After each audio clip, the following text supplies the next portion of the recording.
Hey guys, welcome back to Kits and Custom Miniatures. Today we're going to go over the process I use to prepare the DIY kits that I make for you guys for filming. So I'm going to show you my process, what I do to organize them and make it easier for me to film the process of making them. But even if you're not filming one of these builds, this is still a great way for you to organize the kits so you know you have every part before you start making it, and just make it easier to go over the overall process while you're making it to maximize your time, so you're not spending months and months and months on it. So I hope you guys enjoy this. If you'd like to see more stuff like this, just leave a comment down below, and I hope you guys enjoy it. Let's get right into it. So in order for me to show you as many different aspects of this process as I can, we'll be going over two different miniature kits today. The first one we're going to start with is the Chocolatier from Mayberry Street. For the majority of the steps though, we'll be going through the Chocolatier miniature. Now the first thing I like to do when going through the manual is to kind of get an idea of how many groupings of items I'm going to have, because each one of those groups will be in a different bag. Next comes the material list. This is going to be our very important first step because we have to go over everything in order to make sure that we're not missing any pieces or don't have enough of something or whatever. It's always smart to, no matter how you organize your kits before crafting, to always go through your material list first. The next thing we'll do is go over all the bags that come with the kit, including the base plate, which is separate from everything else. So A bag is usually the walls that the wallpaper goes on, dust cover, everything like that. And then B and C in these kits are generally all the tiny little wood pieces that go on everything.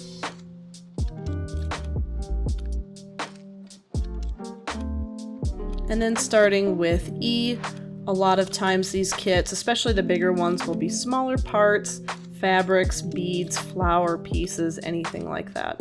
And then H is generally the wiring kit, the lighting setup for each kit.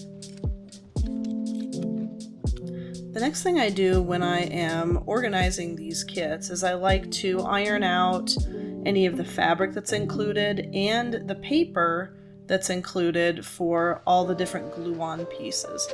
And the reason I do this is because creases will generally end up in the fabric, especially because they're in these very small bags like you can see here. And this set, like I mentioned earlier, I was using two different kits to kind of showcase all the different steps I take. And this kit is actually Sugar and Spice from Mayberry Street. This one had a lot more fabric, so it made sense to show you guys how I do all the ironing for this kit in particular instead of Chocolatier, which, as far as I can remember, did not actually come with any fabric. So the first thing I'm going to do is flatten out these pages here. A lot of times these boxes that the kits come in can be so small that they have to fold the pages in half in order to get everything to fit, so ironing them out is a great way to get the creases out. Now I'm going to use my small misting bottle, and I'm going to spritz each of the pages just a little bit in order to get them just wet enough to iron out. Now I don't have an ironing board, so I actually use this old blanket and a tea towel on top of my dinner table to flatten the pages. So far it's worked for me pretty well. I haven't done any damage to my table, so other than anytime my husband and I have painted minis on this table, there is paint on the table, but at least there's no ironing damage. So I'm going to spritz this very lightly so it's just barely misted in order to get that kind of steaming, flattening effect. And then I'll cover it with a tea towel and iron over it on high, so that would be the cotton level on your iron, for a good 15-20 seconds. Kind of rub it around to really get it nice and flat. And then I'll do it again on the other side. And you can tell already it's already flatter than it was. There's still a little bit of a bend in it like you can see here, but it's way better than it was. So we'll do the same thing with the other side. A quick spritz of water, fold it back over with the tea towel, and go back over it for another 15 to 20 seconds, continuously moving it around so you don't get any brown burn marks on your pages. You can see that looks a lot flatter than it used to be. It's rare that the pages are going to be absolutely perfectly flat when you do this, so going over it a couple times until you feel like it's good enough is perfectly fine. The only time you can iron it too much is if you're really letting it get too hot, and like I said, those brown spots on the paper can show up. But I'm doing this just enough to feel like it's nice and flat. And you can see it really is so much better than it used to be. This is suitable to flatten really any piece of paper, I think, depending on its weight. But I really love this process for getting paper and fabric nice and flat. I will also say there are other kits out there that use a lot of flat wood pieces, and sometimes those wood pieces can come warped. I actually learned this very process I'm doing right here from flattening those wood pieces that come with the other kits. So it works on chipboard and thin plywood as well, not just paper. Now, in order to get the flatness to really stay in place, I take several really heavy books and keep each sheet underneath them as I continue on. This one isn't entirely necessary, but it makes it easier for me, and I enjoy having the instruction manual be flat for flipping pages while I'm working and everything, so I always try and do the instruction manual as well. So since these pages are thicker, I'll open up the tea towel a little bit more and add a second one so I can have more space to iron on top of.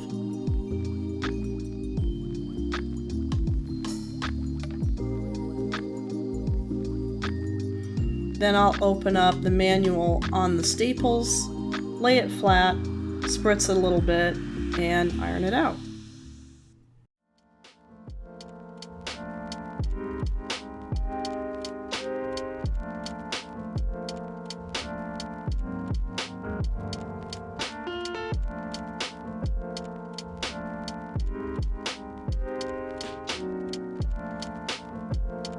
Already looks a lot flatter. I'll do it again on the other side, and generally if it's really bent, I'll kind of open it on a few other pages and do the same process just to get the pages much flatter.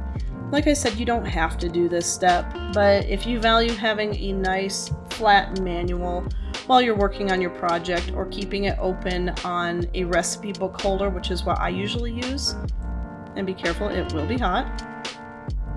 I just value having these things much flatter in order to work with. Now we're going to work on the fabric pieces. And a lot of times these kits come with very thin fabric and lace. So generally you want to be as careful as you possibly can to not burn or singe these pieces. So I do my best to make this an even more delicate process than doing the paper. Quick spritz on them just like we did for the paper pieces. Fold over the towel carefully so you're not refolding the fabric, and place the iron back down for another 15 to 20 seconds. Lift it every now and then until you're comfortable with how long you're keeping the iron down. This took me a number of tries to really kind of get the timing down in my head, and you can already see it's much flatter than it used to be. And now we're going to do the big pink piece. These really don't take that long. A lot of times you're cutting out such small sections you're not going to notice the crease, but I like having the option of the full piece of fabric that they give you. I'll also be flattening a piece of lace over here. I'm not going to go over that piece as long, just for the sheer fact that it is lace.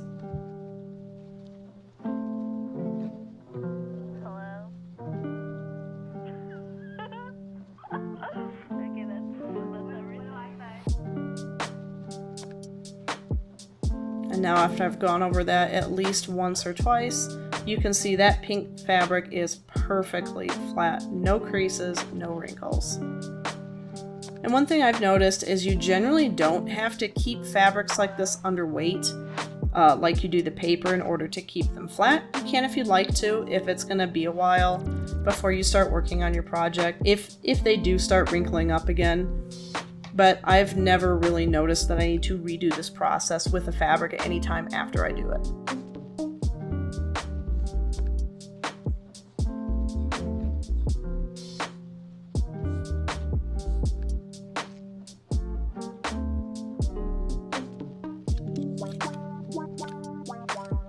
And you really only need to do one pass over this nice big lace. Lace doesn't need that much, I've noticed. And then with the felt pieces, it's the same principle. Because it's felt, you don't even really need to spritz this. Since it's such delicate fabric, all you need to do is iron over it for a few seconds, and that felt will be flattened out. And you can see it perfectly flattened it, no issues at all.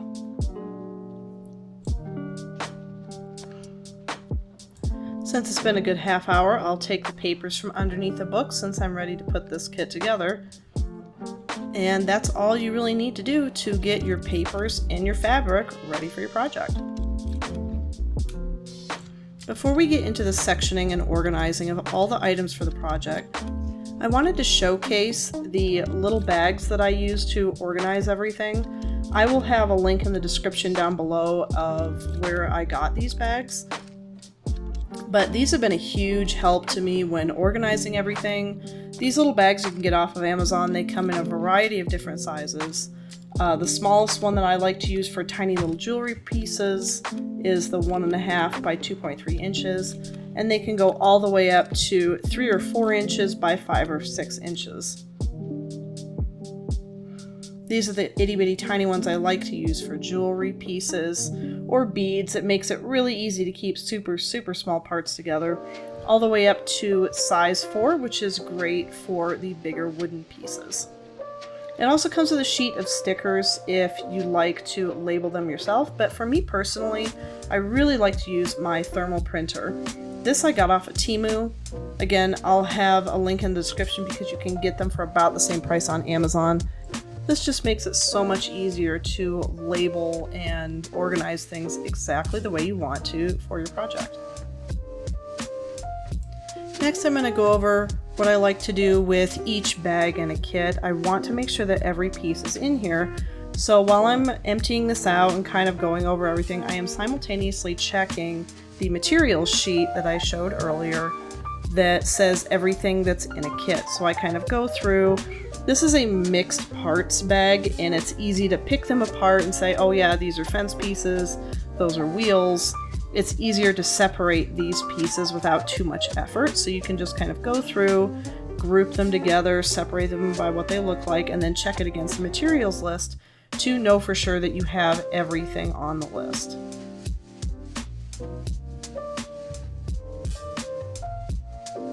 Some of these you'll have to measure because they look so similar in size. But that's fairly easy to do, especially with the ruler that comes with each kit. Next, I'll put everything back in the respective bags that they came with. For now, we are going to be organizing these by item in the miniature, but for now, we're still just organizing and making sure that we have everything that's included. Now, one of the items was actually missing. This C14 piece, which is a little shelf piece, was missing for me. So I ended up contacting Hobby Lobby, letting them know that I was missing a part. And they not only sent me a quick email reply, but they also sent me not just the part I needed, but the whole bag of C parts that comes with this kit. So they were very prompt and quick to reply to me. And I got this, I want to say it took about 6 to 7 days total for this to come in, so I would say 4 to 5 business days from the time that I sent the email saying I needed this part. So now I have a bunch of extra wood parts I could always use for something else. And now you can see I have an extra one that I can put with my set, and I have everything I need to make it. So now what I'll do is I'll just add it to my already organized collection here. This part went to the display cabinet in the kit, and this really just showcases how easy organizing all these parts together like this helps in knowing what something goes to. So you can go right in, that's the display cabinet, I can put that part in there, put it away, and it's ready for me to put together, and I know that everything is there. Next up, I'm going to show you what organizing a bag that comes with a lot of similar pieces. This, I believe, was bag D, and they're all white, square, or rectangle, very similarly sized pieces. So what I do is I pull out the ruler that comes with the kit, and I'll have the parts list out next to me on the side there, and I'm just going through, aside from pieces that are like obvious, like that top crown molding piece there. But you can see there's a lot of similar rectangles here, so I'll go through the parts list, measure them off, and I'll check them off on the parts list as I go so I know that I have it.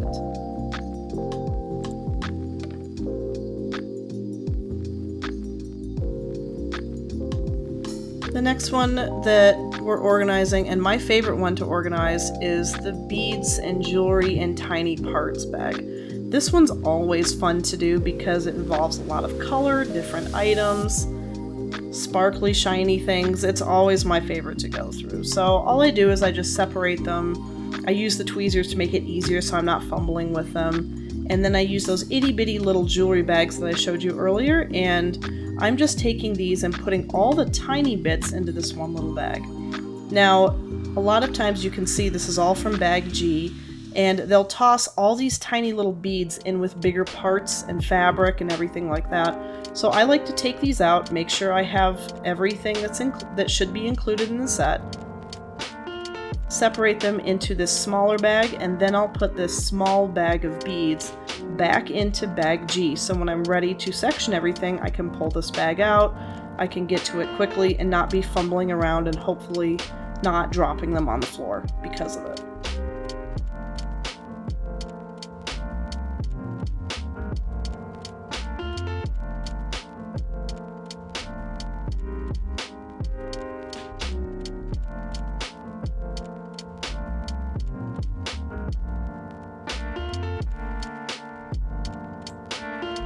Last thing I like to do is go over the lighting kit. Now, there's nothing really specific or separation that you need to do in this bag other than just checking the wiring, make sure everything is working. And just like the missing part that we had earlier, if you do have faulty wiring or it looks like something's burnt or broken or missing, and you can contact Hobby Lobby and let them know that something wasn't working or broken or you need a replacement of your lighting kit. You can also find these little lighting kits and lights on Amazon, and I've actually bought a pack of 5 or 6 before, especially if I wanted a light in an area where there wasn't one. So I've every once in a while done extra lighting or my own lighting. So if you don't want to contact Hobby Lobby for this, you can always buy new ones on Amazon for fairly cheap.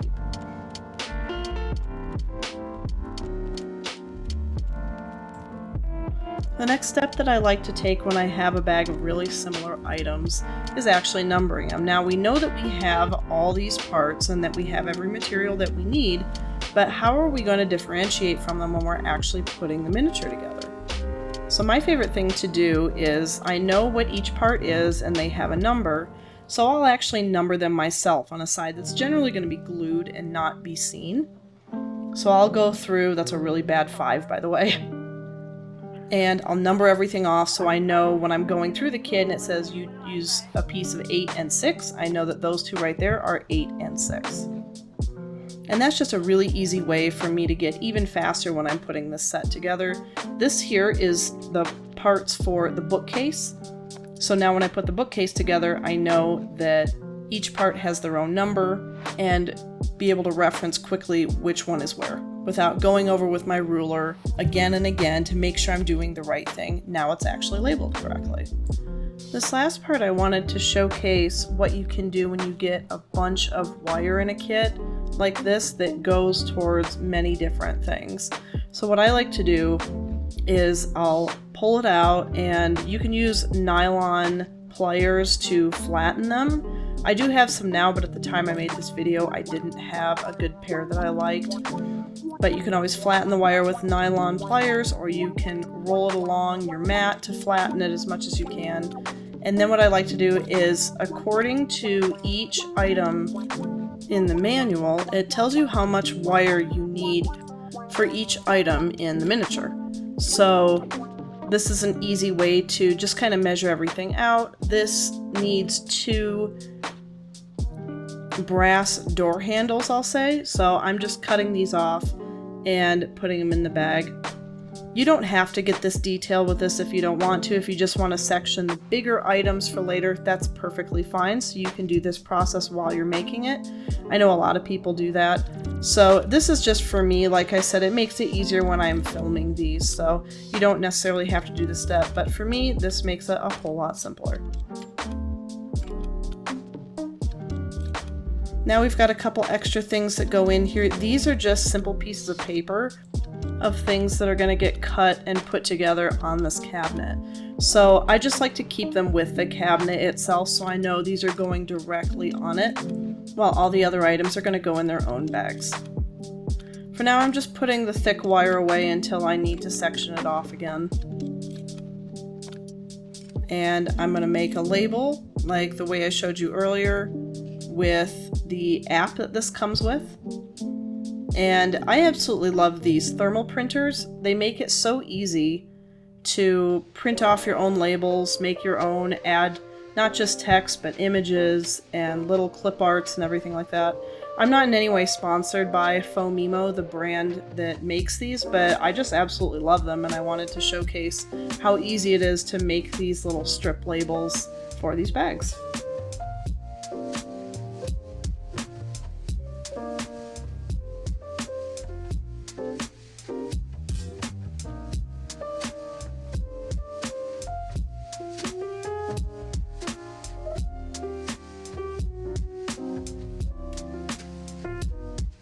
All you have to do is peel them off and stick them on, and it's already dry. The thermal printer ink dries instantaneously and you never have to worry about smudging.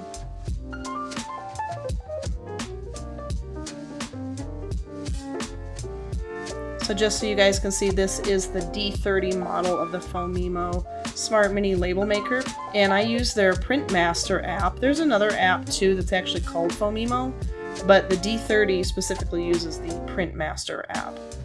The next thing we're going to do is cut up this transparent sheet, because a lot of different items, 4 to be exact, go in different parts of the kit. So we're going to cut these up and tape them on and cut off the transparent sheet pieces, and those will go in different bags for different items in the kit.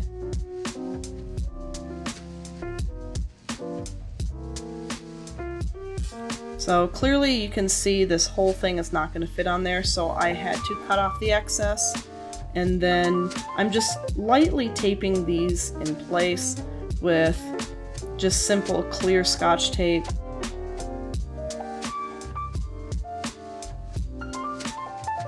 And speeding it up to make things faster, all I did was tape off the edges in areas where it would still stay when I cut certain pieces off.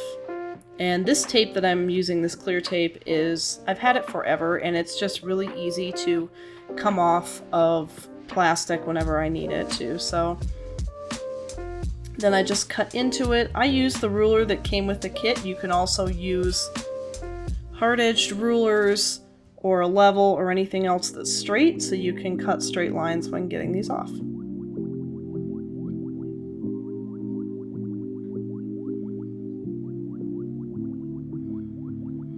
And now I've got all 4 pieces come out. Each one of these is going into a separate item that goes inside the miniature. So these are all going to go in different bags for organizing each of the items.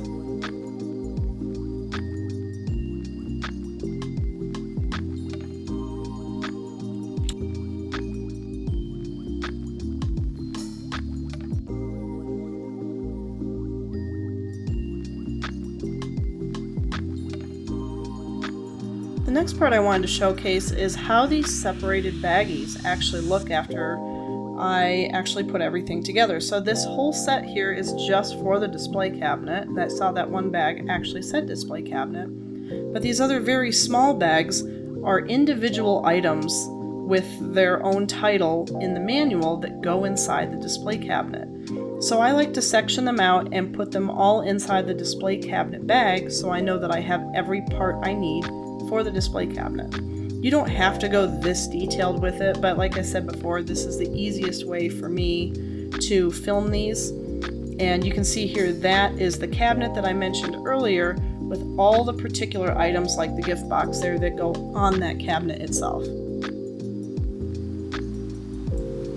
The last thing I want to showcase is the manual and how it lists everything out per item so you can see why I'm bagging things the way that I am. So as you can see here, there's all these different things listed on these 2 pages that go specifically into the cabinet that we were talking about earlier. Each item already has its own label, so that made it a lot easier to decide what things were going to go in their own individual bags. And you can see here, this whole bag here is just for the cabinet, and all the individually bagged items are in there on their own.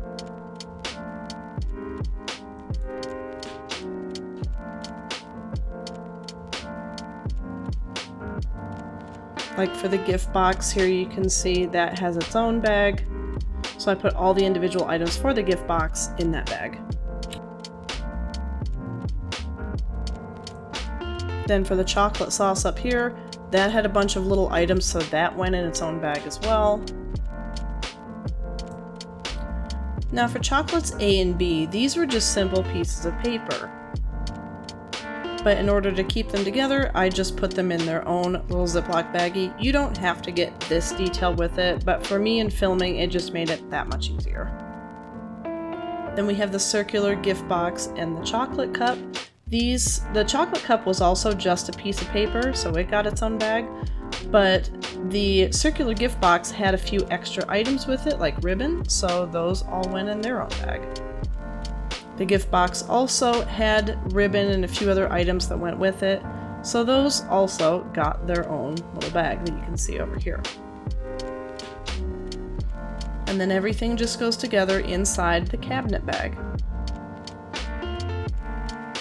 I also did the same thing for the display cabinet that I mentioned earlier that had the missing part. Everything in here, just like the other cabinet, has its own bag.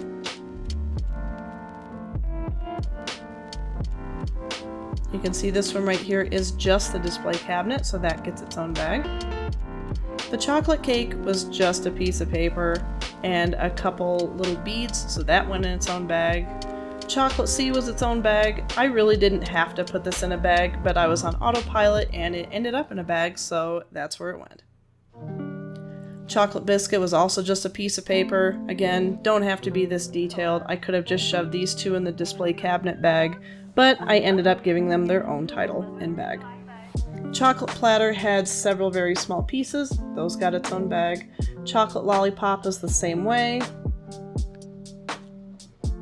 Then we have the chocolate box.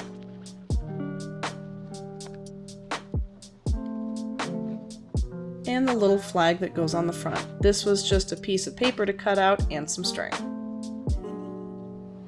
If you've noticed, there's several different areas that have a variety of assorted beads. Now instead of separating all these, since it did come in a variety bag, I ended up not separating these out and putting them into individual bags.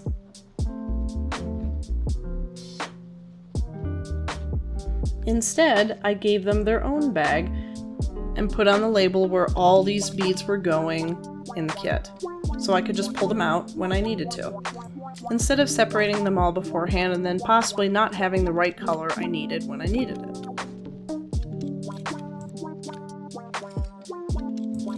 The last thing I usually do is I generally have a few small pieces left over from a kit, but since I got a whole extra bag, I decided to keep it all together and label it as extra parts, so if I ever wanted to make something like this again, I could use it.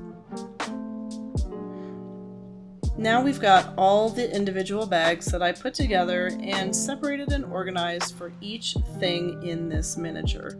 So this kind of gives you a visual of how many different individual items are in this set, including the floor and the paper that goes with it. Now everything goes back in the box until a later date when I'm ready to film this project. You can also do the same thing to shove everything back in here, and whenever you're ready to work on it, you know that maybe you only have a few minutes for a certain project. You can pick out one thing, put it together, and then come back to it later without leaving everything out on your workstation. And that's really the reason that I love doing this. If I'm filming multiple different projects, which I tend to do, I can take just a few things out, film it, put the project with its bags back in the box, and then come back to it later when I need to.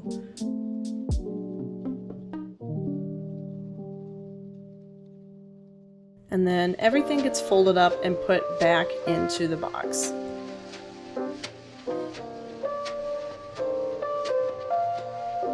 So later when I'm ready to work on this project, I have it ready to go.